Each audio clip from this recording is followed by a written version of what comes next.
Bonjour les amis, j'espère que vous allez bien. Bienvenue sur la chaîne Power Trade, la chaîne des investissements. Alors aujourd'hui, le thème, ça va être les dividendes, ces fameux dividendes. Alors sans rentrer dans une polémique sur les actions à dividendes ou sur les actions à croissance, lesquelles sont les mieux, en fait, toutes les actions peuvent être bien, c'est pas un problème. Et je vais vous expliquer pourquoi, pour moi, quand même, choisir une majorité de nos investissements sur des actions qui versent des dividendes et des dividendes relativement élevés est important pour moi. La première raison est pour moi essentielle, c'est la diversification. Surtout quand on commence, quand on a un petit portefeuille, quand on achète une ou deux actions, 3, 4, 5 ensuite, le problème c'est qu'effectivement vous allez avoir peu d'argent, vous allez donc recevoir peu de dividendes en fait, si vous avez des dividendes, mais si vous êtes en croissance, vous aurez vos actions qui vont monter de toute façon, donc l'un dans l'autre, au début c'est peu ou prou la même chose. Par contre, au fur et à mesure que votre capital croît et que votre portefeuille s'élargit, le problème va être le suivant, c'est que si vous êtes sur des sociétés dites de croissance, elles ne vont pas verser de dividendes, elles vont croître. Et le jour où vous allez avoir besoin d'argent, vous allez devoir casser votre portefeuille actions, c'est-à-dire que vous allez devoir vendre des actions pour soutirer de l'argent si vous en avez besoin, d'une part. Et ces actions-là, si jamais vous n'avez pas besoin d'argent, elles vont tout simplement, elles, réinvestir l'argent qu'elles gagnent dans leur corps de métier. Donc si elles sont dans la technologie, elles vont continuer à investir dans la technologie, etc. Par contre, si une société vous verse un dividende, ce dividende, vous pouvez le réinvestir dans un autre secteur, peut-être un autre secteur qui ne sera pas de la technologie, mais vous pourrez passer dans l'agroalimentaire ou dans le secteur bancaire, peu importe, et même vous diversifier dans des secteurs géographiques. Donc tout ça, c'est la deuxième raison, c'est de pouvoir continuer sa diversification sans pour autant rester toujours dans le même secteur.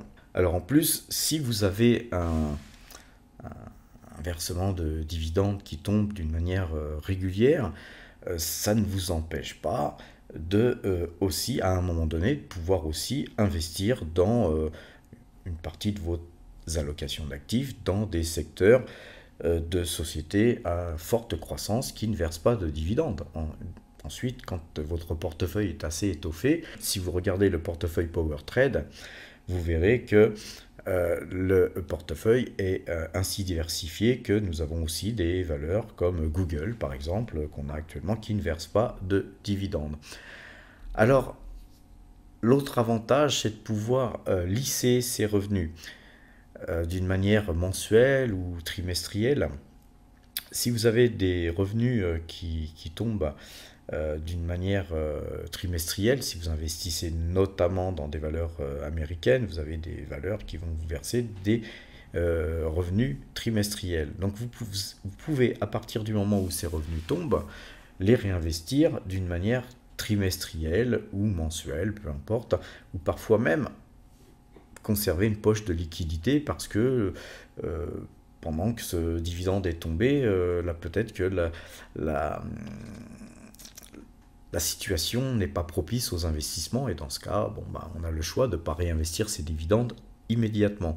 Alors que si vous êtes dans une société à croissance, vous restez dans le bateau quoi qu'il arrive et quand il y a des mauvaises périodes, vous êtes toujours complètement investi et si vous me suivez depuis quelque temps, déjà vous aurez certainement remarqué que moi j'applique des systèmes on va dire, qui calculent un peu les forces du marché, les forces vendeuses, les forces acheteuses, et puis on essaye, et je dis bien on essaye parce que c'est pas toujours facile et on n'y arrive pas toujours, mais on essaye d'acheter au moment opportun, c'est-à-dire au moment où les forces acheteuses commencent à naître, et puis parfois on allège quand les forces vendeuses commencent à pointer le bout de leur nez. Alors, il y a aussi une chose dont on parle pratiquement jamais ou jamais, parce que je n'ai pas souvenir avoir entendu ce raisonnement que je tiens, moi, personnellement.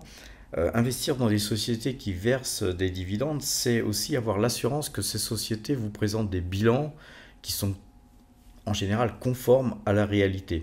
Parce que une société qui fait de la cavalerie et qui, par exemple, truque ses bilans, si elle ne verse pas de dividendes, elle peut continuer comme ça à truquer ses dividendes d'une manière assez longue, pour ne pas dire infinie. Rappelez-vous de l'affaire Madoff, etc. Lui, par contre, il versait des dividendes. C'est peut-être le mauvais exemple, mais une société qui verse des dividendes, comptablement, elle a forcément l'argent pour vous verser ce dividende. Donc, on peut avoir beaucoup plus confiance en un bilan d'une société qui verse un dividende que dans une société qui vous dit, voilà, moi, je garde votre trésorerie et je vais la réinvestir, vous inquiétez pas, je m'occupe de tout. Donc, on peut douter de tout et surtout, euh, dans la finance, il faut quand même être très, très attentif à tout ça. Alors, les valeurs qui versent des dividendes, en plus de ça, ça c'est le dernier point pour moi, je dirais l'avant-dernier point, les valeurs qui versent des dividendes ont aussi, elles, une capacité à avoir de la croissance, hein. J'en veux pour preuve, par exemple, Total, où vous avez Air Liquide, L'Oréal, etc. Ce sont des valeurs qui versent des dividendes, parfois peut-être plus faibles, hein, comme Air Liquide ou L'Oréal, mais qui ont une croissance très très importante. Ça n'empêche pas de verser des dividendes. Mais comme leur politique de dividendes est en augmentation d'année en année, si vous achetez ces valeurs sur le long terme, vous allez performer par rapport à votre PRU. À un moment donné, vous aurez un dividende qui sera très très acceptable aussi. Donc ça, c'est aussi une partie de stratégie sur laquelle j'opte très régulièrement. Mais ça n'empêche que sur tout type de valeur, il faut savoir aussi prendre ses bénéfices et ça, il ne faut pas l'oublier. Alors le dernier point, pour moi qui suis fils de cordonnier et qui est donc issu de famille pauvre, j'ajouterais que de verser un dividende, recevoir un dividende, ça a un côté jouissif et que de pouvoir recevoir des dividendes quand on est issu de classes défavorisées, c'est un petit peu gratifiant, on va dire, c'est même très très gratifiant, et puis surtout ça vous permet de pouvoir, si vous ne souhaitez pas réinvestir ces dividendes, ce qui est le cas de tout le monde, au bout d'un moment, une fois qu'on a un capital suffisamment étoffé, c'est de pouvoir vivre mieux de ces dividendes. J'en veux pour preuve, c'est qu'aujourd'hui, les dividendes me procurent 2,6 à 2,7 fois mes propres revenus qui étaient issus de mon travail et qui sont aujourd'hui issus de ma pension de retraite, de pauvres petits retraités smicards. Donc, voilà, ce qu'il faut essayer de comprendre, c'est que se construire un portefeuille à dividendes, ça prend du temps quand on part de zéro, mais qu'il faut absolument vraiment avoir à l'esprit qu'il faut persévérer, investir, épargner, investir jusqu'au moment où ce portefeuille, par la magie des intérêts composés, vous procurera des dividendes suffisamment conséquents que vous pourrez les réinvestir, et là l'effet boule de neige fera que d'année en année, même de trimestre en trimestre, vous allez voir vos revenus grossir, et tout ça effectivement ça ne pourra que vous encourager à continuer, et si vous persévérez, au bout d'un moment vous aurez des revenus qui seront complètement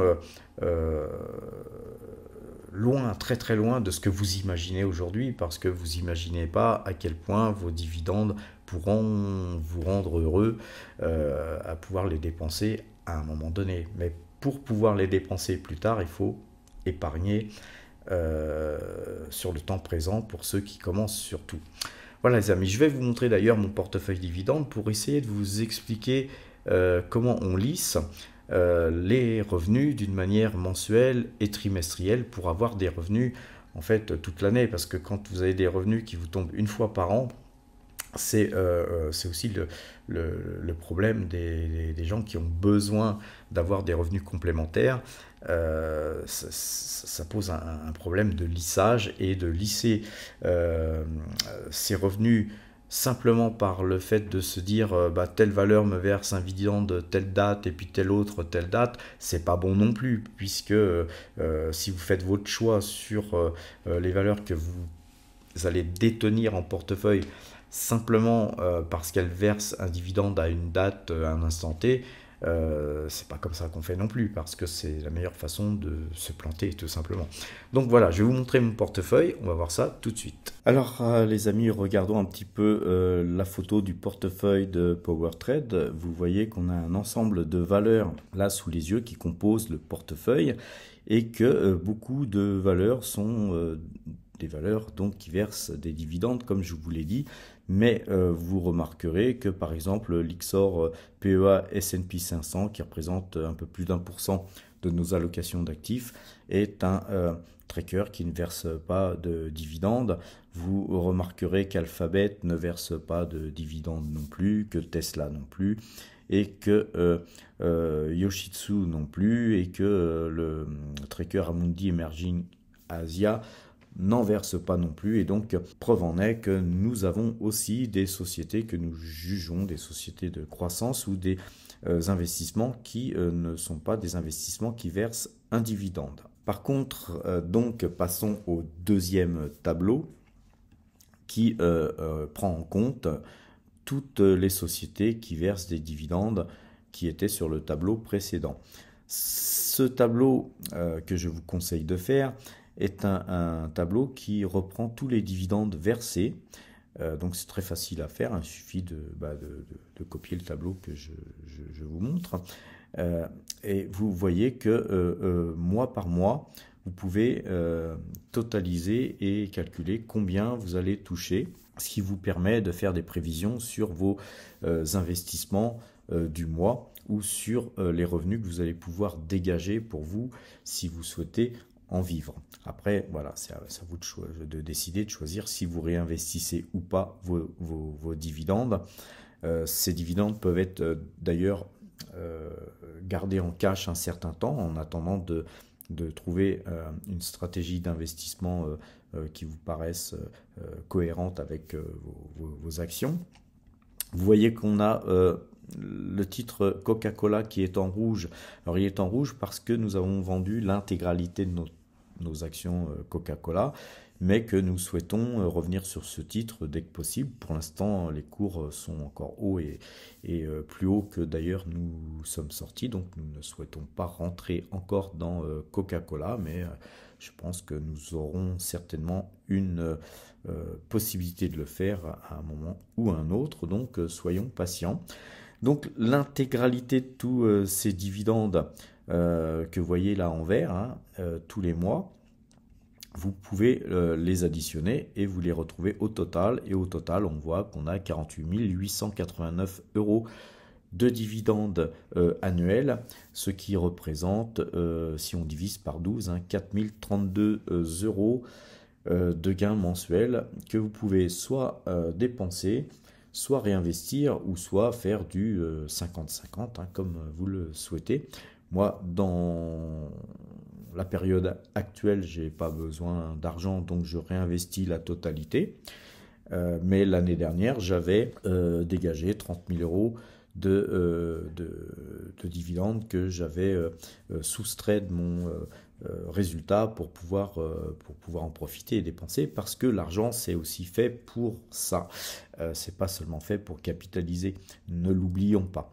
Voilà donc les amis, je vous encourage à avoir un tableau de ce genre. Vous n'êtes pas obligé de faire le même type de tableau, mais de savoir où vous en êtes mensuellement, et d'avoir des valeurs qui versent des dividendes trimestriels vous permettent justement de lisser, comme je vous l'ai expliqué tout à l'heure, vos revenus, Et en lissant vos revenus, vous pouvez aussi lisser forcément vos investissements si vous réinvestissez ces sommes. Tenez compte effectivement aussi du change, hein. On voit que le change là, le change en dollars y est inclus. Vous avez le change en yens aussi, mais c'est très important, hein, parce que si vous investissez beaucoup en valeur dollar, pour ceux qui ont beaucoup investi en dollars dernièrement, eh bien, vos revenus fondent puisque le dollar a perdu de sa valeur. Et donc, quand une société américaine verse un dividende, forcément, ce dividende, quand vous le changez en euros,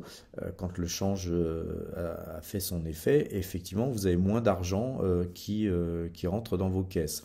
C'est pourquoi il faut diversifier en monnaie, hein, en zone géographique, de façon à avoir plusieurs monnaies dans votre portefeuille afin aussi de lisser vos revenus, parce que là actuellement le dollar est défavorablement positif pour nos revenus. Par contre, il est favorable en termes d'investissement, parce que par contre, quand on achète des actions, je parlais de Coca-Cola tout à l'heure, effectivement, les actions Coca-Cola, elles ont d'une manière ou d'une autre monté, je veux dire, de peut-être environ 3-4% par rapport à ce que nous les avons vendus.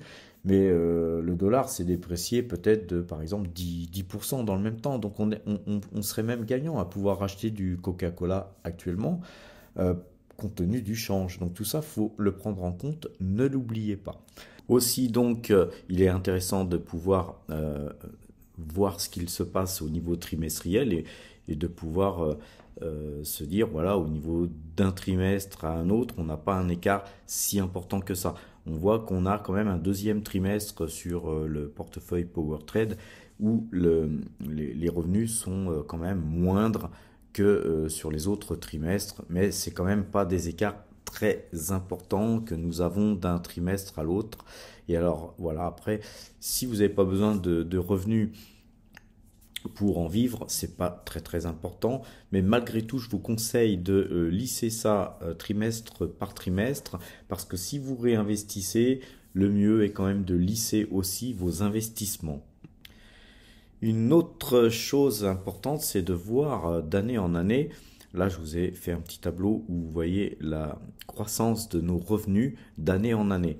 Parce que c'est bien beau d'avoir des revenus trimestriels, mensuels et tout ça, mais il faut quand même veiller à ce qu'il y ait une continuité cohérente de vos revenus et que vos revenus aient tendance à augmenter, parce qu'il ne faut pas oublier que dans la vie, il y a de l'inflation, il y a des hausses de prix, il y a tout un tas de choses qui font que la hausse de vos revenus est une chose importante si vous en vivez. Et puis de l'autre côté, si vous avez un portefeuille quelconque, la hausse de vos revenus générés par action est aussi importante. Il ne faut pas oublier que les dividendes sont issus effectivement du fruit de vos actions, et donc c'est important de voir aussi qu'il y ait aussi une croissance au niveau des versements de dividendes que vous faites. Voilà les amis, je vais arrêter là mon bavardage sur les dividendes, puisque je vais vous faire encore une vidéo ce soir sur les points, hein, sur les indices CAC 40, DAX, S&P 500 et sur le Brent. Et donc le temps que je fasse le montage et puis qu'ensuite je vous refasse une deuxième vidéo. J'espère que cette vidéo vous aura été utile. Voilà, je vous dis à tout à l'heure.